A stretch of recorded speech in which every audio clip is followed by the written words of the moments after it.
everyone, welcome back.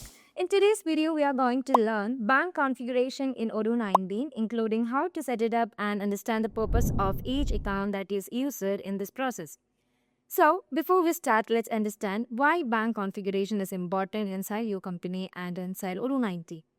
In Odoo, all your customer payments, vendor payments, and bank transactions are basically recorded through a bank journal. If you were just configuring the bank journal and the bank configuration setup in a proper way, you can track all the incoming and outgoing payments very well. And you can perform a bank reconciliation, maintain an accurate financial report, and lastly, you can avoid accounting errors. Okay, so basically, you can understand that one thing without a proper setup, your payment workflow and report may be incorrect. Okay, so here in this video, I'm going to show you all the configuration setup, how to set it up a bank journal or how to set it up a default configuration and everything. So first of all, let's set up the default account. Okay. For that purpose, you can simply move on to the configuration settings. There you can see the default account setup. Okay. By scrolling down, you can find that default account setup for the bank transaction and the payments. So here you can see it as bank suspense account and there we have an internal transfer as well. So why we are using these things? So bank suspense account is the account it is used as a temporary halting account. Okay, so let me give you an example. Like here it goes like when you import any kind of record bank transaction and they are not yet matched with your invoice or bill, or to store them here. Like this is a particularly a secondary account for your primary one. If you don't fetch or if you are just not mapped the primary account, it will be moving on to the secondary account and it's hold there. Okay. So once you reconcile the transaction, basically the amount from the suspense account is also going to the correct account. Okay. And let's understand what you mean by the internal transfer. So here it is used when transferring a money between one bank account to another bank account, or we can say bank to cash as well. So the internal transfer account that I set up here, it as a liquidity transfer account. Okay, so it ensure both side of the transaction are properly recorded without affecting the profit or loss. Okay, so that's why we are using the internal transfer. And under the bank suspense account, I just provided it, that's the bank suspense account that had been created. So that's how simply you can set up the default account. So these are the default account or the suspense and internal transfer account that you're using inside your bank journal. Okay, so remember one thing. In Odoo 18, we have the outstanding receipt and outstanding payment account as well. You can defaultly set it up. But here in Odoo 90, there we only have two accounts, which is a suspense account and internal transfer. Okay. Now let's head over to the configuration side and we need to create a journal. For that purpose, there we have the journal. By clicking on that, there you can see different kind of journals. For the bank journal, we need to select them. So here we have the bank journal that I've already created and existed one. There you can see the journal name, the type, the sequence prefix. There we have 4 type of tab as well. So these all things are very important. First of all, there we have the bank name, which I just provided as a bank. And there you can see the type. So you are just actually selecting the type, how your journal goes. So by clicking on this option, you can see a drop down menu. There you can see different kind of journal. So you need to choose which type of journal that you're creating. So there we have the bank journal. Just select them. Okay. And now you can find the sequence prefix. It is the shorter name used for display. So when you guys are just creating any kind of journal entry, this journal will be also named using this prefix by defaultly. Okay. So there you can see it's BNK1.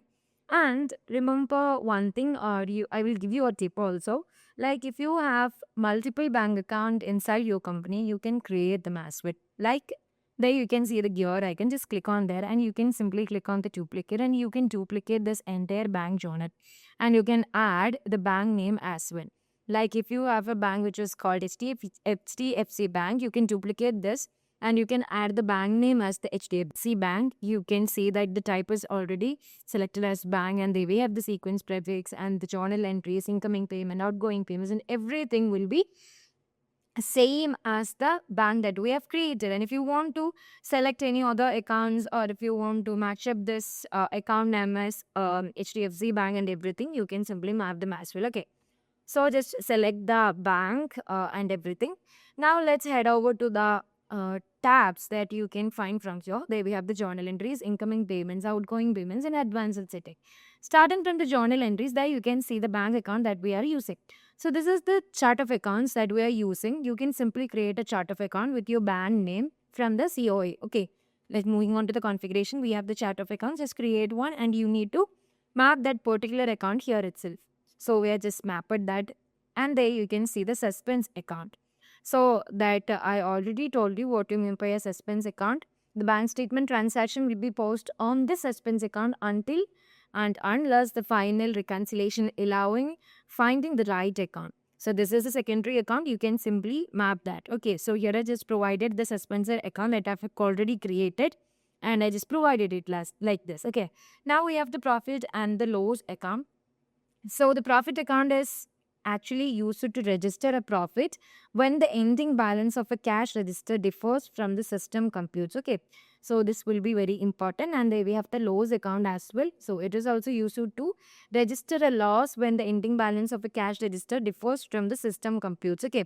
So if there we have any kind of differences in the profit and loss, we should provide the accounts from here. So I just provided the cash difference gain and the cash difference loss. Now you can see another option, which is you can simply provide a dedicated payment sequence. So if you guys have just enabled this option, if you don't want to share the same sequence on the payment and the bank transaction, that's posted on this journal entry. Okay. So if you want a unique one, you can simply enable this option. And there we have the bank account number. You can choose a bank account number, which bank that you are using, and you can provide the account number. From here itself, you can choose the bank account. Okay. Or the bank name, not the bank account, the bank name. And there we have the bank feeds. So this actually defines how the bank statement will be registered. So you know that we can manually enter the bank statement before the reconciliation, and you can also provide that you can import the bank statement, and also some of the banks are just actually supporting for the online synchronization. So if your bank is supporting for them, you can choose this option. And if you're just importing the bank statement, you can enable this option, and you can import them using a CSV file or an XLSX file, and you can see different kind of format that's supporting Odoo. So you can use them. And if you're just manually entering everything, you can simply use undefined it. So here I'm using that undefined it.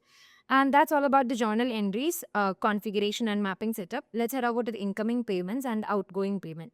So from here itself, you can see there we have chosen a payment method. There you can see the payment method name that is correspondingly showing once you're creating any kind of incoming payments. And there you can see the outstanding receipts account as well. Okay.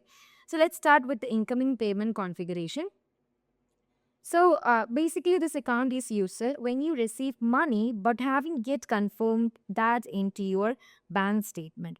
I think you don't understand what I said, right? So let me give you a simple example. Imagine that you receive a payment from a customer. That's why we are using incoming payments, receiving a payment from a customer. And it actually goes to the outstanding receipt account that we are mapped here or configured here. So you must need to provide an outstanding receipt account. And after that, you want to understand after the bank reconciliation, it's moved to the bank account. So here you are just using the outstanding receipt account for the smooth bank reconciliation. Okay. So you need to map this correctly. If you're not mapping this correctly, you can't find where is the amount, and you can find the reporting session where this actual money comes, and how we can do the reconciliation. And we have different kind of chaos once you are not mapping or configuring this outstanding receipt account. So here I just provided the outstanding receipt account that I've already created. You can either create a new account and you can provide that outstanding receipt account. Okay. Now let's go into the outgoing payments. So basically, the outgoing payments is the account that is used when you make a payment, but it's not yet cleared by the bank. So the same as the incoming payment, but the opposite side. It's for outgoing payment. Okay. So let me give you an example if you don't understand this. If you are just going to pay a vendor, amount goes to the outstanding payment first, and after the bank confirmation, it moves to the bank account very easily. So you need to understand one thing, what this helps to track the payments but that are issued, not processed by the bank as well. Okay. So you need to provide an outstanding payment and the outstanding receipt account properly. Once you're done with that, let's head over to the advanced setting. There you can provide the automations. Okay. Now let's move on to the a journal entries back, and there you can see a top button, which is a smart button which shows on the top side. This is the journal entry that is correspondingly created inside the bank journals. What are the entries? Okay. So by clicking on there, these are the entries under the bank journal. You can see what are the payments. Okay. Once you're done with that, now let's move on to the bank journals dashboard. For that purpose, let's head over to the dashboard. Now you can see this is the bank journal, and this is I already created, and now you can see there we can find two smart button, which is transaction to reconcile, and there we have the toggle icon, and there you can also see the statements. Okay. By clicking on the toggle icon, you can view the transaction statements and the payments. Like if you want to do the transaction, you can see them. And if you want to see the statement, you can see them. And if you want to see the payments that have been done using this bank journal, you can also find them. And under the new, you can import the file that if you want to import a bank statement using a CSV or XLSS, you can import them. And if you want to enter the customer payment and the vendor payment as well, you can do that. And under the reconciliation, you can find the models and the report, and you can choose the customization, like the color customization. You can remove it from the favorite. You can connect with the bank, and as well as the same configuration. We are just move on to the journals, and we are just configured all the options, right? As like that, by clicking on the configuration, you can configure all the options. Okay. So now let me show you how you can do the payments as well. Okay. So moving on to the customer, I'm actually going to do the customer payment from here itself. You can do that, or using this toggle icon, there we have the customer payment option. By on there also you can do that. So it's receiving the money. So let me provide the name of the customer. So let me provide it as, okay, there we have Audrey Peterson. Let me provide it as Audrey Peterson. So once I'm done with it, I'm going to provide an amount. Let me provide this as $1,000. And you can provide a memo. There you can see we just selected the journal as a bank. There you can see the payment method for the outstanding receipt or the incoming payment that we have done. And there you can see the company bank account as well. After onwards, you can simply confirm this, and it's moving from the draft into in progress or in process stage. After the reconciliation, it's moved from in process to the paid stage as well. Okay, I'll show you that. Moving on to the vendor side, you can also create a payment for the vendor. By clicking on that, just create a new payment. I'm going to add the vendor name, which is Abigail Peterson. Once I'm done with it, I'm going to provide the amount as well, which is the $2,000. And there you can see the date. If you want to provide a memo, you can provide then. There we are just choose it as bank, and this is the main manual payment. You can also choose the vendor bank account. Once you're done with that, you can confirm this, and it's moved to the in process from the draft, and after the reconciliation, it's moved to the paid status.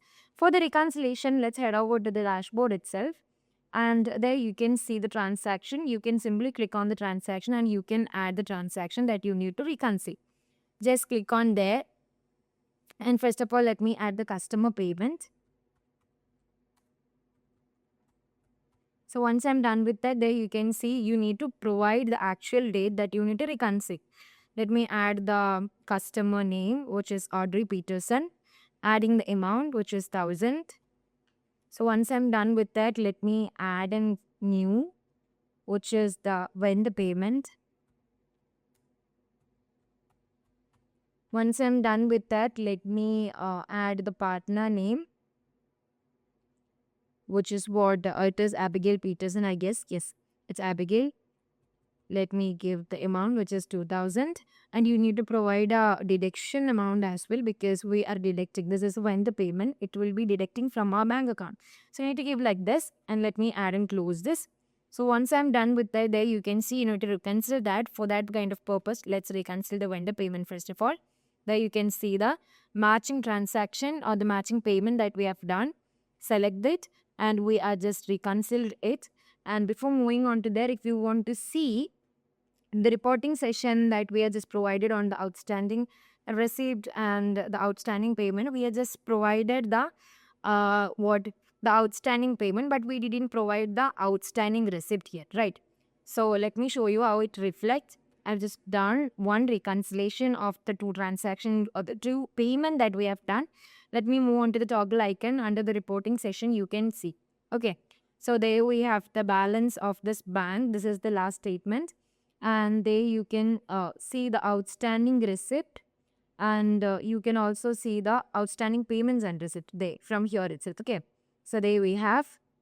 So under the outstanding receipt, we didn't even confirmed it yet. That's why it's showing that whether we have 1,000 rupees, doesn't even reconcile. That's why it's provided under the outstanding receipt, and that's why he provided the mapping under the manual payment side on the incoming payment side. Okay, and we have the outstanding payment as well. There you can't find that a particular amount which is 2,000. Why we are just reconciled it. Okay.